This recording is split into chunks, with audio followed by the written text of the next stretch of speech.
जल भासते থাকবে। जय प्रेम से बोलो राधे राधे।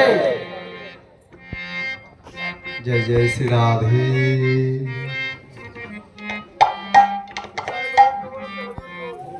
সকলে মিলে একটু উলু ধরি।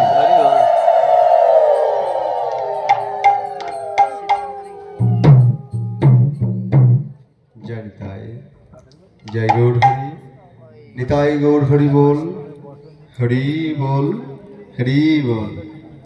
प्रेम से बोलो राधे राधे। प्रेम से बोलो राधे राधे। जोर से बोलो राधे राधे। जय जय श्री राधे। অনেকে চুপ হয়ে গেছে। দাদার নির্দেশ আমাকে 15 মিনিট কথা বলতেই হবে। বলে গেছে যে তুমি 15 মিনিট করো, তারপর আমি এসে। এখন বিষয়টা হচ্ছে আমরা যখন কোথাও যাই প্রসাদ পাই, আগে আসে কি শুক্তা আর শেষে আসে কি পরামান্ন। তা আজকে কি হয়ে গেছে, প্রথমে পরামান্ন হয়ে গেছে। যেহেতু আমার দাদা ছিরি এখানে বলে গেছেন, সেই অমৃতময় কথা প্রথমে হয়ে গেছে, তারপর আমি এসেছি শুক্ত দিতে। প্রথমে পরামান্ন পেয়ে এনেছেন, তারপরে শুক্ত। শুক্ত কি আর ভালো লাগবে? এখন যাই হোক, যে সময়টুকু পেয়েছি, যে অমূল্য সময়, এই দুর্লভ মানব জন্ম পেয়ে যে এই অমূল্য সময়টুকু পেয়েছি, আপনাদের মতো সাধু সজ্জন মানুষের সামনে বসে লোভ হচ্ছে একটু হরি কথা বলবার। যাই হোক, আমি সংক্ষিপ্ত মঙ্গলাচরণ করে আমাদের ভাগবত কথায় প্রবেশ করব।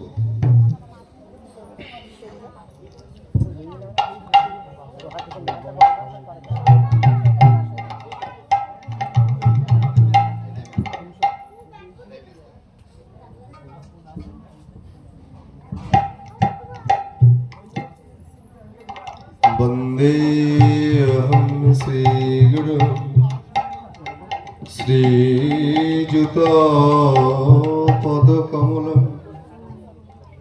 श्रीगुरुवैष्णवंश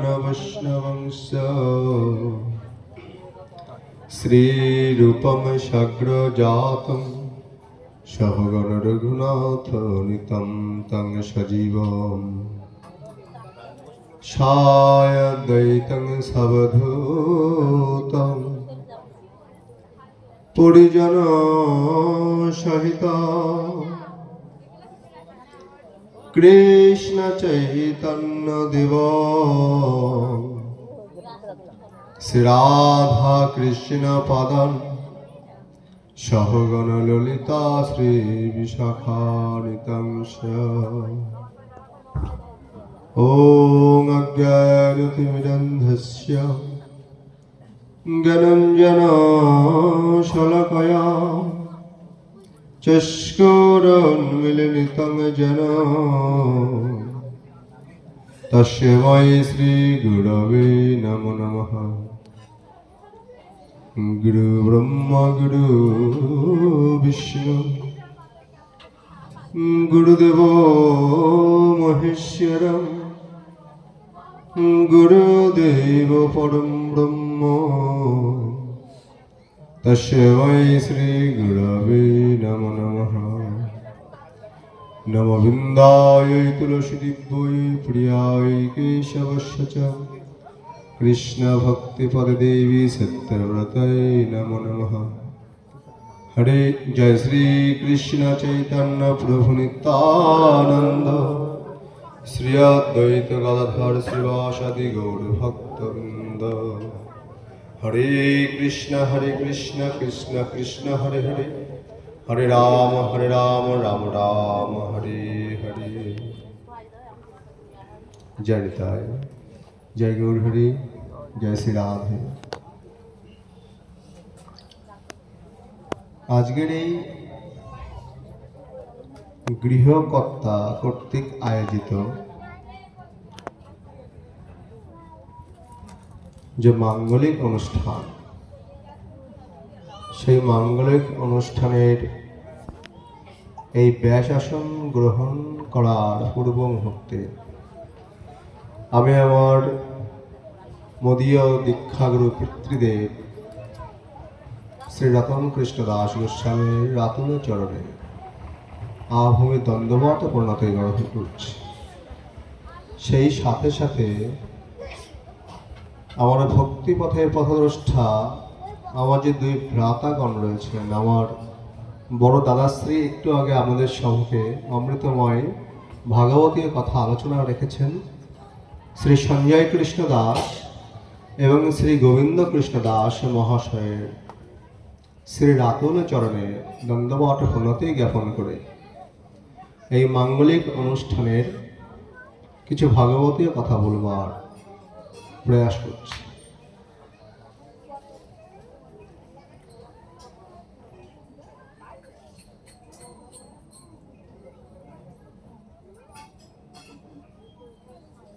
আজকে আমরা সবাই এখানে সমবেত হয়েছে কেন? রাধে রাধে। দুর্লভ মানব জন্ম পেয়ে একটু চেষ্টা করব, একটু শ্রবণ করার চেষ্টা করব। কথা যদি প্রয়োজনীয় কথা হয় আস্তে আস্তে বলুন। মনটা খুব চঞ্চল, জানেন, মনটাকে এক জায়গায় রাখা খুব কঠিন। এখানে বসে আছে আবার বাড়ি চলে যাচ্ছে, বাড়ির থেকে আবার আরেক জায়গায় চলে যাচ্ছে। সেই তার মধ্যে দিয়েও যদি আশপাশে কথা হয় না, খুব কষ্ট হয়, মনটাকে নিয়ন্ত্রণ করতে খুব কষ্ট হয়। তা আমরা যেন এখানে এসে আমাদের কারণে যেন আরেকজন কষ্ট না পায়, আরেকজন ভক্তের যেন অসুবিধা না হয়, সেটি করব। সবাই চেষ্টা করি একটু কথাগুলো শ্রবণ করবার। সবাই বলুন রাধে রাধে রাধে রাধে। রাধে রাধে। আজকে এখানে কেন এসেছি বলুন?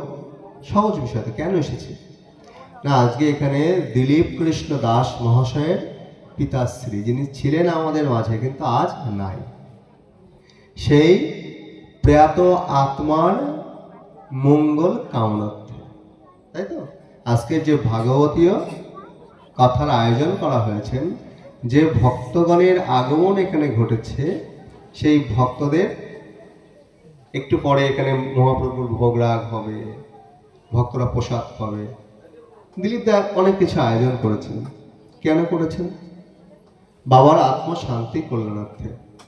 আচ্ছা, দিলীপ দা তো ইচ্ছা করলে আজকে বাড়িতে বসে দিলীপদার স্ত্রী, দিলীপদার যে পুত্র সন্তান রয়েছেন, তাদেরকে নিয়ে বাড়ি বসে ভালো মন্দ খেতে পারতো না? বলেন, কি দরকার ছিল এত ভক্তবৃন্দের আয়োজন করবার? এই ডেকোরেশন করবে, এই এখানে সাউন্ড সিস্টেম করবে, এত খরচ করার কি দরকার? আমরা কেন করি বলেন? কেউ কেউ করছি, আবার কেউ কেউ করছি না। দেখবেন হয়তো আমাদের মধ্যে কেউ আছে কিনা আমি জানি না, যে আমাদের পূর্বপুরুষদেরকে লক্ষ্য করে বছরের অন্তে একটি দিনও আমরা বাড়িতে হরিকথা, বাড়িতে সাধুগণের আগমন ঘটাতে পারি না। শাস্ত্র কি বলছে জানেন? আজকের দিলীপ দা তার পরিবারের সদস্যদেরকে নিয়ে উদরপূর্তি করে আজকের এই দিনটিতে, উদরপূর্তি বোঝেন তো, অনেক কিছু খেতে পারতো, আজকে অনেক আনন্দ করতে পারতো, আত্মীয় স্বজন, বন্ধু বান্ধব, পরিজন, পিতা এই পুত্রদেরকে নিয়ে অনেক কিছু করতে পারতেন, কিন্তু দিলীপ দা কিন্তু সেটা করেনি। দেখেন, দিলীপ দার অনেক নিকটের আত্মীয় বাদ দিয়েও আপনাদেরকে আমন্ত্রণ করেছে, আপনাদের মতো সাধু সজ্জনদের আমন্ত্রণ করেছে। কেন করেছে? দিলীপ দা জানে, দিলীপ দা বুদ্ধিমান, দিলীপ দার সৌভাগ্য হয়েছে। কেন হয়েছে? এটাও তার পূর্বজন্মের কর্মফল, যেটা আমরা সুকৃতি বলে থাকি। এই সুকৃতিটা কিন্তু আমাদের সকলের হয়ে থাকে না। আজকে দিলীপ দার এখানে অনেক ভক্তের আগমন ঘটেছে। শাস্ত্রে বলছেন, দিলীপ দা যদি আজকে নিজের উদর তৃপ্তি করে খেত, তাহলে দিলীপ দার অবস্থা কেমন হতো জানেন? একটু একটু শ্রবণ দিন। হয়তো আমি অত গুছিয়ে বলতে পারবো না, সময় কম, আর আমি কিছু জানিও না, গুছিয়ে বলবার মতো অভ্যাসও আমার নাই। যারা একটু একটু ভগবানের কথা স্মরণ করবেন, ভগবানকে মানবেন, ভগবানকে জানবেন, তারা এই কথাটা একটু শ্রবণ করবেন। বলছেন উদর, শাস্ত্রে বলছেন উদর ভক্তি করে খেলে নিজের জড় ইন্দ্রিয়ের সুখ ভোগ হয়, কিন্তু ইহাতে পারমার্থিক জগতের কোনো কল্যাণ সাধন হয় না। হরি বলে, সেটা খুব কথা হচ্ছে। বলছেন উদর ভক্তি করে খেলে জড় ইন্দ্রিয়ের, অর্থাৎ আমাদের যে ইন্দ্রিয়গুলো আছে জড় জগতের কিছু কল্যাণ সাধন হয়, কিন্তু ইহাতে তার পারমার্থিক কোনো কল্যাণ সাধন হয় না। তার অতি বাস্তব প্রমাণ দিয়েছেন পদ্মপুরাণের যারা কলহা চরিত্র সম্পর্কে জানেন, তার বাস্তব প্রমাণ হচ্ছে কলহা। এই কলহা কে ছিল? আমি কলহার কাহিনীটা একটু বলছি এই কারণে যে কেন আমরা আমাদের পিতৃপুরুষ সহ আমাদের মধ্য থেকে যারা চলে যাচ্ছে তাদেরকে উদ্দেশ্য করে কেন আমরা এই ভাগবতী অনুষ্ঠান কেন করব, তার বাস্তব প্রমাণ হচ্ছে পদ্মপুরাণ আমাদেরকে বলে দিয়ে গেছেন যে কেন করবে। উদাহরণ হচ্ছে কলহা চরিত্র। এই কলহা ছিলেন একজন নারী। হরি বল। কলহা ছিলেন একজন নারী, একজন স্ত্রী। কেমন স্ত্রী ছিলেন? বলছেন দুশ্চরিত্রা। এক কথায় বলছেন দুশ্চরিত্রা। তার নামে যেমন কলহা, তার কর্মেও ঠিক তেমন কলহা। সে যা কাজ করত, যা কর্ম করত, সবসময় ঝগড়া বিবাদের মধ্য দিয়ে দিন যাপন করত। যাই হোক, এই কলহার দেহান্তে, আমি আবার একটু পরে বলছি, দেহান্তে যখন সে প্রেত জনম নিয়ে ভ্রমণ করতে করতে এক সময় একটি জায়গায় পৌঁছেছে। সেখানে ধর্মদত্ত নামে একজন ব্রাহ্মণ ছিলেন। এই ধর্মদত্ত ব্রাহ্মণ তিনি দ্বাদশ মন্ত্র জপ করতেন। আচ্ছা, দ্বাদশ মন্ত্র জানেন কি? দ্বাদশ অক্ষর যে মন্ত্রটা, আমরা তো এখন 16 নাম 32 অক্ষর করি, তাই না? আর দ্বাদশ কোনটা? হ্যাঁ, এখান থেকে একজন বলেছেন। দেখেন, আমরা ভাগবতে যাচ্ছি, ভাগবত শ্রবণ করছি, আবার গৃহে ফিরিয়ে সেই পাপ কর্মে লিপ্ত হচ্ছে। যাওয়া আসার মধ্যে শুধু যাওয়া আসায় সার হচ্ছে, কোনো কল্যাণ হচ্ছে না। আজকে বলছি দ্বাদশ মন্ত্রটা কি, আপনারা এখান থেকে হয়তো 1-2 বলতে পেরেছে, আমরা অনেকে জানিও না। শুনে রাখুন, আজকে খুব সহজ বিষয়, আমরা সবাই জানেন কিন্তু স্মরণে আনতে পারছেন না। বলছেন ওং নমো ভগবতে বাসুদেবায়। ওং নমো ভগবতে বাসুদেবায়, এই হচ্ছে দ্বাদশ অক্ষর নাম। উনি ওই দ্বাদশ অক্ষর নাম জপ করতেন, সেই ধর্মদত্ত রাজা, এই ব্রাহ্মণ। এখন যেহেতু উনি ধর্মপ্রাণ ছিলেন, ভগবানের ভোরবেলা যে মঙ্গল আরতি হয় জানেন, মঙ্গল আরতি করতে যাবেন, ভগবানের আরতির জন্য সবকিছু সাজিয়ে গুছিয়ে গৃহ থেকে গুছিয়ে নিয়েছেন। তখন 1 প্রহর রাত্র বাকি। শ্রবণ করুন, 1 প্রহর রাত্রি তখন বাকি আছে। উনি যখন গৃহ থেকে বেরিয়েছে, প্রায় 1 প্রহর রাত্রি বাকি আছে। আচ্ছা মা, 1 প্রহর মানে কতক্ষণ বলেন তো? পিছন থেকে একটু বলেন, একটু জোরে বলেন। 3 ঘন্টা। 1 প্রহর মানে 3 ঘন্টা রাত্র বাকি আছে, মানে প্রায় রাত্র 3টার দিকে উনি ভগবানের উদ্দেশ্যে বেরিয়েছেন, ভগবানের মঙ্গলারতি দর্শন করাবেন। তাই যখন ভগবানের মঙ্গলারতি দর্শন করাতে যাচ্ছেন, তখন দেখলেন তার সামনে বিশাল আকারে ভয়ঙ্কর এক রাক্ষসী এসে হাজির হয়েছে। সেই রাক্ষসী এসে সেই ব্রাহ্মণের সামনে এসে হাজির। তখন ব্রাহ্মণ থর করে কাঁপছে। অত রাত্রে তো একা একা রয়েছে, কাঁপছে।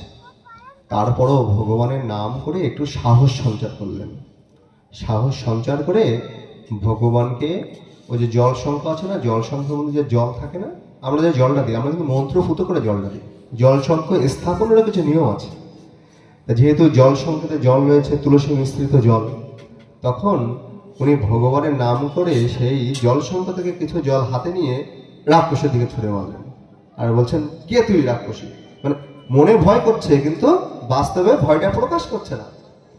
সেই জল নিয়ে রাক্ষসের গায়ে যখন ছুঁড়ে মারলেন, তখন সেই দানবীয় রাক্ষসীর আস্তে আস্তে তার সেই দানবীয় চেহারা সংকুচিত হতে হতে ছোট হয়ে আসলো।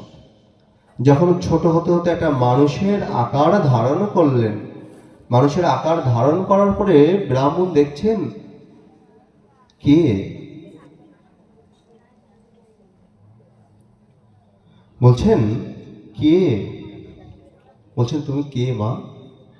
দেখেন সাধুর কি কৃপা, একটু আগে যাকে ধ্বংস করবার জন্যে জল ছুঁড়ে মারলেন, আর একটু পরেই ওর সেই রূপটা যখন সংবরণ করতে করতে মানুষ রূপে আকার ধারণ করলেন, তখন বলছে কে মা তুমি?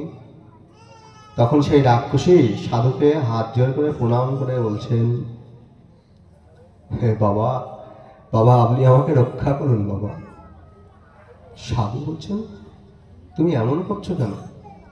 বলছেন আমি কত যুগ যুগ ধরে বাবা এই রূপে এখান থেকে সেখানে, এক রাজ্য থেকে আর এক রাজ্য ঘুরে বেড়াচ্ছি, আমি মোটেও শান্তি পাচ্ছি না বাবা। বলছেন আমি শান্তি পাচ্ছি না।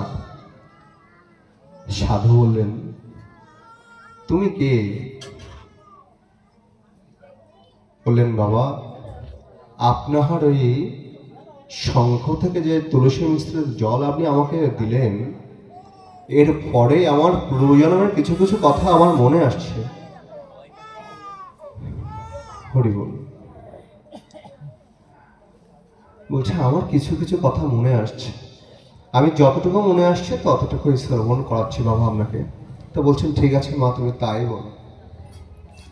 বলছেন বাবা যখন আমার যৌবন কাল উপস্থিত হলো, একটু শ্রবণ করবেন, যখন যৌবন কাল উপস্থিত ছিল তখন আমি সৌরাষ্ট্র নামক রাজ্যে, রাজ্যটার নাম কি? সৌরাষ্ট্র নামক রাজ্যে ভিক্ষা বলে একজন ব্রাহ্মণ বাস করতেন। সেই ভিক্ষা বলে যে ব্রাহ্মণ বাস করতেন তার সহধর্মিণী ছিলাম আমি বাস্তবে বাবা তার সহধর্মিণী ছিলাম বটে, কিন্তু তার ধর্মের পথে আমি কখনোই সহায়ক হতে পারিনি। সহধর্মিণী কেন বলে জানেন? সহধর্মিণী যিনি আপনার ধর্মের পথে সহায়ক হবেন। বলছেন বাবা আমি সেই যে যৌবনের গ্রাসে আমি কখনো তাকে ধর্মের পথে সহায়ক হতে পারিনি। আমি ছিলাম অতি দুশ্চরিত্রা, অতি লোভী। বলছেন আমি ছিলাম অতি দুশ্চরিত্রা, অতি লোভী। শুধু তাই নয়, আমার স্বামী আমাকে যেগুলো নিষেধ করতো আমি সেইগুলো বেশি বেশি করে করতাম, এবং আমার স্বামী কিছু খেয়েছে কি কিছু খায়নি সেসব বিষয়ে আমার কোনো দেখার সময় ছিল না। আমি নিজে রন্ধন করতাম, নিজেই খেতাম, যেটা আমার ভালো লাগতো সেটাই করতাম। আর আমি সর্বক্ষণ যাতে করে আমার ওই অত্র এলাকার কেউ সুখে না থাকে, কেউ যেন সুখে না থাকে, এই জন্য সবার মধ্যে কলহ ঝগড়া বিবাদের সৃষ্টি করতাম। ওর নামই কলহ, আবারও কলহ লাগিয়ে দিত। বলছেন আমার নামে যেমন কলহ ছিল বাবা, আমি ঠিক তেমন আমার নামটাকে প্রকাশ করবার জন্য আমি সবার মধ্যে ঝগড়া বিবাদ লাগিয়ে বেড়াতাম। এমত অবস্থায় আমার এইরূপ দুর্দশা দেখে আমার স্বামী, আমার পতিদেবতা আমাকে শিক্ষা দেওয়ার জন্য অনেক চেষ্টা করেছে, পারেনি। সর্বশেষ সে কি করেছে? সে আবার দ্বিতীয় বিবাহ করেছে। বলছেন আমার স্বামী পতিদেবতা দ্বিতীয় বিবাহ করেছে আমাকে শাস্তি দেওয়ার জন্য, এবং সেই শোক আমি সহ্য করতে না পেরে বিষ পানে করে মৃত্যুবরণ করেছি। কলহ কি বলছেন? স্বামী দ্বিতীয় বিয়ে করেছেন। সেই দ্বিতীয় বিয়ে করার জন্যে দেখবেন যারা মাতৃমণ্ডলীরা এখানে আছেন তারা এটা ভালো বুঝবেন, স্বামী যতই খারাপ হোক, যদি সে অন্য নারীর কাছে চলে যায় তাহলে তার জীবনের আর কোনো মূল্য থাকে না। তাই বলছেন সে যখন দ্বিতীয় বিবাহ করেছে আমি সেটা সহ্য না করতে পেরে আমি আত্মহত্যা করেছি বিষ পানে। এবং আত্মহত্যা করার পরপরই আমি দেখলাম দুজন যমদূত এসে আমাকে জোরপূর্বক ধরে টেনে হেসড়ে নিয়ে চলে যাচ্ছে। এগুলো বিশ্বাস করতে হবে, পদ্মপুরাণের কথা, পুরাণও বলছেন, আমি গোপালও বলছিলাম। বলছেন বিষ্ণু দূত দুজন এসেছেন গভীর গাম্ভীর্যের রূপ নিয়ে, কি ভয়ঙ্কর রূপ নিয়ে দুজন এসে আমাকে টেনে হেসড়ে নিয়ে যাচ্ছে। আর ওই সাধু বাবাকে বলছেন, জানেন বাবা, যখন নিয়ে যাচ্ছে না তখন সারা শরীরটা চলে যাচ্ছে। বলছেন এমন রাস্তা দিয়ে আমাকে নিয়ে যাচ্ছে, গায়ের ছাল চামড়াগুলো যেন উঠে উঠে যাচ্ছে, ছাল চামড়াগুলো টেনে ধরছে, এমন রাস্তা দিয়ে আমাকে নিয়ে যাচ্ছে। যেতে যেতে যখন আমাকে যমরাজের সামনে নিয়ে গেল, যমরাজে বললেন, চিত্রগুপ্ত তুমি চলে এসো। বলছেন চিত্রগুপ্ত বলো, ওর কর্মফল কি বলো, ওর সুকর্মই বা কি আর কুকর্ম বাই কি বলো। চিত্রগুপ্ত বলছেন, মহারাজ আজকে এমন এক পাপিষ্ঠা, এমন এক পাপিষ্ঠা মহারাজ আপনার সামনে এসেছে, এর জীবনে কোনো সুকর্ম নেই, এর জীবনে শুধু কুকর্ম দ্বারাই, বলছেন এর জীবন শুধু কুকর্ম দ্বারাই পরিচালিত হয়েছে, এর জীবনে কোনো সুকর্ম নেই মহারাজ। বলছেন তাহলে ওর এখন কি হবে? তো বলছেন ওকে অনন্তকাল, তারপর টাইম শেষ, হয়তো টাইম শেষ হয়ে গেছে, তারপর দাদাশ্রী আসবেন না, বলছেন ওকে অনন্তকাল প্রেতাত্মা রূপে ঘুরে বেড়াতে হবে। কি বলছেন? যেহেতু ও বিষপানে ওর আত্মহত্যা করেছে, বিষপানে ওর মৃত্যুবরণ হয়েছে, এই জন্যে ওর তো কোনো অবস্থা নাই, ব্যবস্থাও নাই। তাহলে ওর কি ব্যবস্থা? অনন্তকালে ধরে প্রেতাত্মা রূপে ওকে ঘুরে বেড়াতে হবে। শুধু তাই নয় মহারাজ, ও এতটাই পাপাচারী ছিল যে ও যে পাত্রে রান্না করত সেই পাত্রেই ভোজন করত, যে পাত্রে রান্না করত সেই পাত্রে ভোজন করত, যে কারণে ওকে কি বলছেন, আচ্ছা আমাদের যে বিভিন্ন নরককুণ্ডের কথা উল্লেখ আছে, আপনারা জানেন কি শাস্ত্রে কয়টা নরককুণ্ডের কথা বর্ণনা আছে? 28টি, তাই তো? তো এক একটা পাপ করলে এক একটা নরক যন্ত্রণা আমাদের ভোগ করতে হয়, এক একটা পাপের জন্য এক একটা নরক যন্ত্রণা আমাদের ভোগ করতে হয়। বলছেন ও নিজের পাত্রে রান্না করত, যে পাত্রে রান্না করত সেই পাত্রে আবার ভোজন করত।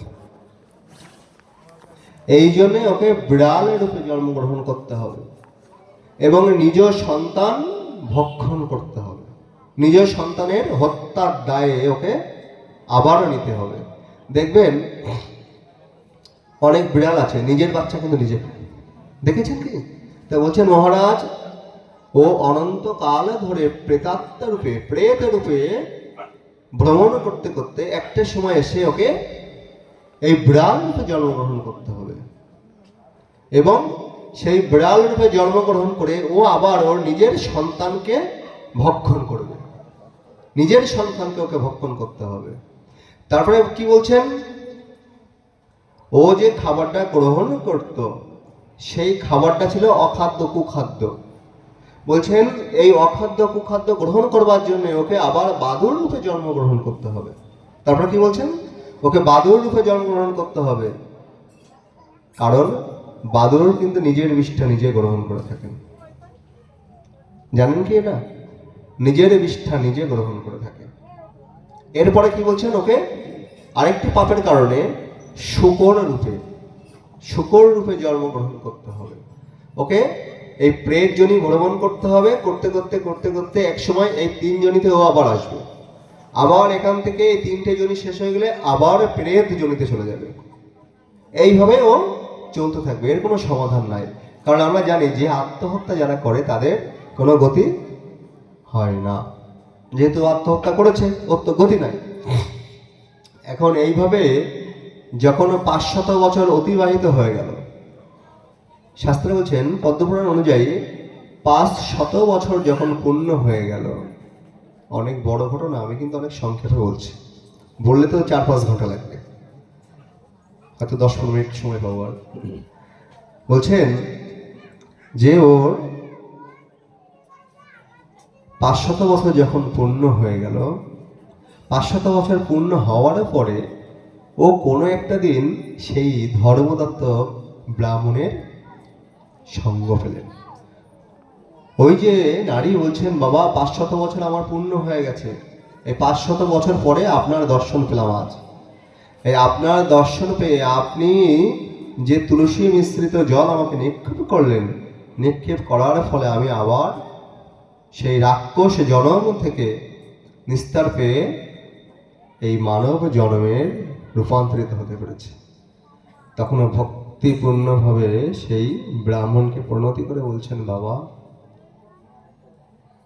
কি করলে আমার মঙ্গল হবে, কি করলে আমি আমার পাপ থেকে মুক্ত হতে পারবো। বৈষ্ণব ব্রাহ্মণগণ তিনি তপস্যায় বসলেন। ধর্মদত্তরা তিনি তপস্যা করে দেখলেন কোনো উপায় নেই, কোনো উপায় খুঁজে পাচ্ছেন না।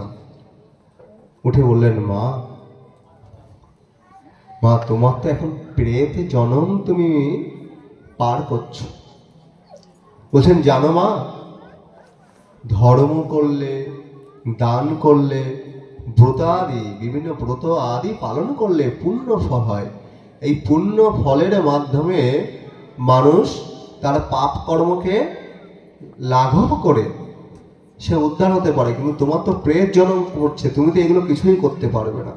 দেখেন, এই জন্য বলেছে আত্মহত্যা কিন্তু মহাপাপ।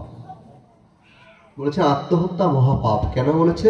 যে না, তুমি যত পুণ্য কর্মই এখন করো না কেন, সেগুলোর কোনো ফল আসবে না, কারণ তুমি এখনো প্রেত জন্ম পার করছো। বলছেন এই প্রেত জন্মে তুমি যে জন্ম পেয়েছো, প্রেত জন্ম, এখানে কোনো পুণ্য আসবে না। তবে তুমি হতাশ হও না। আবার বলছেন, তবে তুমি হতাশ হও না মা। বলছেন ঈশ্বর প্রদত্ত জীব, নিশ্চয়ই কোনো না কোনো একটা উপায় হয়ে যাবে। বলছেন কোনো না কোনো একটা উপায় তোমার হয়ে যাবে মা। তুমি তুমি হাল ছেড়ো না। তখন সেই ব্রাহ্মণ চিন্তা করছে, এ তো ভগবানের সৃষ্টি জীব, এর কি করলে মঙ্গল হবে। তখন উনি চিন্তা করছেন। দেখেন, সেই সময় চলছিল কার্তিক মাস, সময়টা ছিল কার্তিক মাস, তাই কার্তিক ব্রত চলছে। হরি বল, রাধে রাধে, সেটা একটু প্রচুর কথা হচ্ছে। তাই কার্তিক মাস চলছে, অতিবাহিত হচ্ছে। কার্তিক মাস চলতে চলতে তখন ওই ব্রাহ্মণ দেখেছেন যে এই কার্তিকের যে মাহাত্ম্য, কার্তিক ব্রতের যে মাহাত্ম্য, এই মাহাত্ম্য ভগবান শ্রীহরি নিজেই বলেছেন। এই কার্তিক ব্রত করলে যে কত ফল হয় সেটা তিনি নিজেও জানেন না। ভগবান, স্বয়ং ভগবান তিনিও বলতে ব্যর্থ কার্তিক ব্রতের এত মাহাত্ম্য।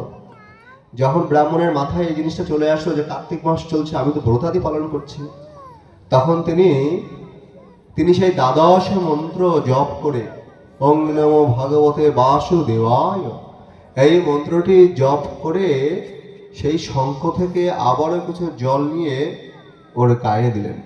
আর বললেন, ভগবান শ্রীহরিকে বললেন, ভগবান আমি আমার জন্মলগ্ন থেকে,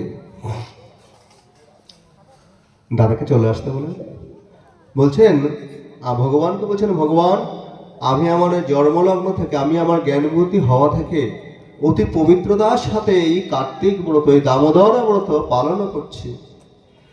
তাই এই দামোদর ব্রত পালন করার ফলে যদি আমার কোনো পুণ্য হয়ে থাকে, যদি আমার কোনো পুণ্য সঞ্চয় হয়ে থাকে, সেই পুণ্যের অর্ধেক পুণ্য আমি ওকে দান করলাম। বলছেন আমার যদি কোনো পুণ্য হয়ে থাকে, আমি সেই পুণ্যর অর্ধেক পুণ্য আমি সেই পাপাচারী মহিলাকে দান করলাম বলছে। আর ওর গায়ে ওই শঙ্খের জল ছিটিয়ে দিচ্ছে আর দ্বাদশ মন্ত্র জপ করছে। এইভাবে 3 বার, তারপরে 7 বার দেওয়ার পরে এক অলৌকিক ঘটনা সেখানে ঘটে গেল। বলছেন দ্বিতীয়তে দেখলেন সঙ্গে সঙ্গে মুহূর্তের মধ্যে 2 জন বিষ্ণুদূত সেখানে এসে উপস্থিত হলেন। দিব্য রথ নিয়ে সেখানে এসে উপস্থিত হলেন। উপস্থিত হয়ে সেই ব্রাহ্মণকে বলছেন, হে ব্রাহ্মণ, হে ধর্মদত্ত ব্রাহ্মণ, আপনি যে কাজটি করেছেন, আপনি যে কর্মটি করেছেন, সেটি ভগবান বিষ্ণুর দ্বারাও সম্ভব ছিল না। বলছেন স্বয়ং ভগবান সেও করতে পারত না। ব্রাহ্মণ থরথর করে কাঁপছে, থরথর করে কাঁপছে। আর বিষ্ণুদূতকে দেখেছো? দেখা মাত্রই দণ্ডবত প্রণতি জ্ঞাপন করছেন। দণ্ডবত প্রণতি জ্ঞাপন করে বলছেন, আপনি কি, আপনার স্বরূপ কি, আমাকে খুলে বলুন। দুজন বিষ্ণুদূত বলছেন, হে ব্রাহ্মণ, তুমি আমার স্বরূপ দেখতে চাচ্ছ? বলছেন, আমরা হচ্ছে বিষ্ণুদূত, স্বয়ং ভগবান বিষ্ণু আমাদেরকে নির্দেশ দিয়েছেন এই পাপাচারীকে নিয়ে যাওয়ার জন্য। বলছেন কেন? বলছেন, তুমি যে দামোদর ব্রত, যে কার্তিক ব্রত পালন করেছ, এবং এই পালনের মাধ্যমে যে পুণ্য সঞ্চয় হয়েছে তার অর্ধেক তুমি ওকে দিয়েছ। যদিও প্রেত জনম উপভোগ করছে, এই প্রেত জনম নিয়ে কোনো ব্রত যদি ও নিজে করতো তাহলে সেই ব্রতের কোনো ফল পেত না। কিন্তু তুমি যথার্থ ব্রাহ্মণ এবং বৈষ্ণব ব্রাহ্মণ, তুমি যে পুণ্য সঞ্চয় করেছো সেই পুণ্য ওকে দিয়েছ। সেই পুণ্যর ফলে আজও এই প্রেত জনম থেকে রক্ষা পেয়ে ভগবান শ্রী বিষ্ণুর ধামে অবস্থান করছে, এবং ভগবান শ্রী বিষ্ণু তাকে স্বয়ং নিজেই আমাদেরকে পাঠিয়েছেন ওকে বিষ্ণু ধামে নিয়ে প্রবেশ করবার জন্য। আরে শোনো ব্রাহ্মণ, ভগবানের বিষ্ণু আরো কথা দিয়েছেন। তিনি আরো বলেছেন যে তোমরা ওই ব্রাহ্মণকে জানিয়ে দিও, ওই ব্রাহ্মণ অর্ধেক ফল দান করেছিল, আমি ওকে তার দ্বিগুণ ফল দান করলাম। কি বলছেন? ও তো অর্ধেক ফল দান করেছিল, পুণ্যের অর্ধেক ফল দান করেছিল ওই পাপাচারী